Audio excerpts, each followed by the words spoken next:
Gece, yağmur hafifçe çiselemeye başlar. Selin arabasına biner.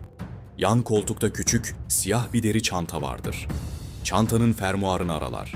İçinde küçük bir cam şişe ve şırınga görünür. Selin'in yüzü arabanın gösterge panelindeki soğuk mavi ışıkla aydınlanır. Gözlerinde paranoyanın yerini alan o vahşi, hayatta kalma içgüdüsü vardır.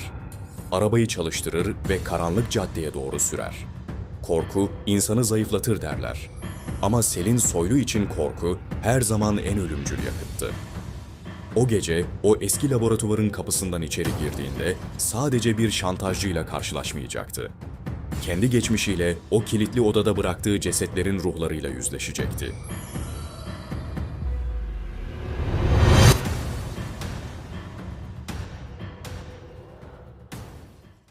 Bazı kapılar sadece mekanlara açılmaz, geçmişin hiç kapanmamış hesaplarına açılır. Selin Soylu, torpidosundaki o ölümcül kimyasalı çantasına koyup içeri girdiğinde, içerideki havada tanıdık bir koku vardı. Rutubet, toz ve yıllar önce burada can veren Metin Ersöz'ün yarım kalmış hayalleri. Selin fenerini yaktı. Işık hüzmesi, tozlu deney tüplerinin, kırık camların ve duvarda asılı duran periyodik cetvelin üzerinde gezindi. Burası her şeyin başladığı yerdi. Cem'in formülleri çaldığı, Metin'in intihar süsüyle hayata veda ettiği o kilitli oda.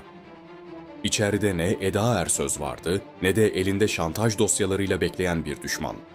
Sadece masanın ortasında adeta Selin'in gelmesini bekleyen eski bir analog ses kayıt cihazı duruyordu. Selin, çantasındaki zehre dokundu. Nabzı kulaklarında patlıyorsa da yüzündeki o holding lideri maskesini düşürmedi. Elini uzattı ve cihazın oynat tuşuna bastı. Bant dönmeye başladı. Ses Metin'e aitti ve şöyle diyordu.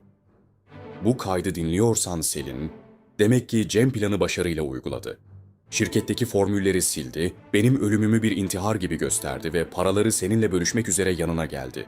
Ama sen benden daha büyük bir kumarbaza benziyorsun. Zaman, katiller için doğrusal akmaz. Selin, geçmişin sesini duyduğunda adeta felç olmuştu. Bu kayıt yeni değildi, yıllar önce doldurulmuştu.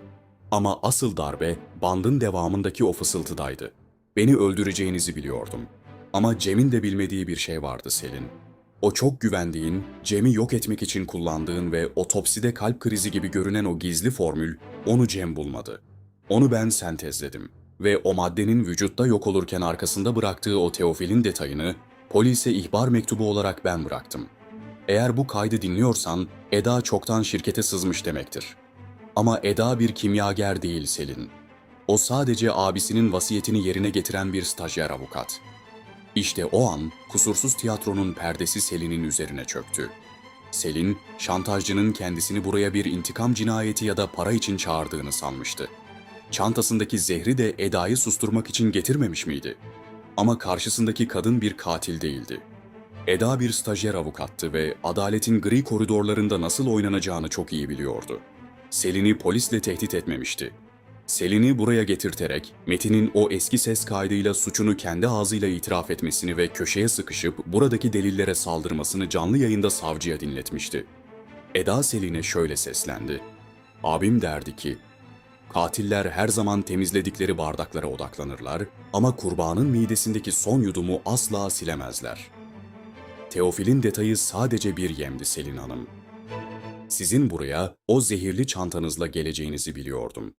Korku insanı zayıflatır derler. Selin Soylu için korku en ölümcül yakıttı. Ama unuttuğu bir şey vardı. Selin, kendi çizdiği dekorun arkasındaki ipleri göreyim derken, o iplerin çoktan kendi boynuna dolandığını fark edememişti. Kilitli oda açıldı. Duvarlar yıkıldı. Ama köşeye sıkışmış bir avcı, nezarethanede bile en ölümcül hamlesini yapabilir. Gelecek bölümde, büyük finalde, Selin'in mahkeme salonundaki son tiyatrosunu izleyeceğiz. Ya o salonu tamamen yakacak ya da o demir parmaklıkların arkasında kendi kilitli odasını inşa edecek. Finalde görüşmek üzere.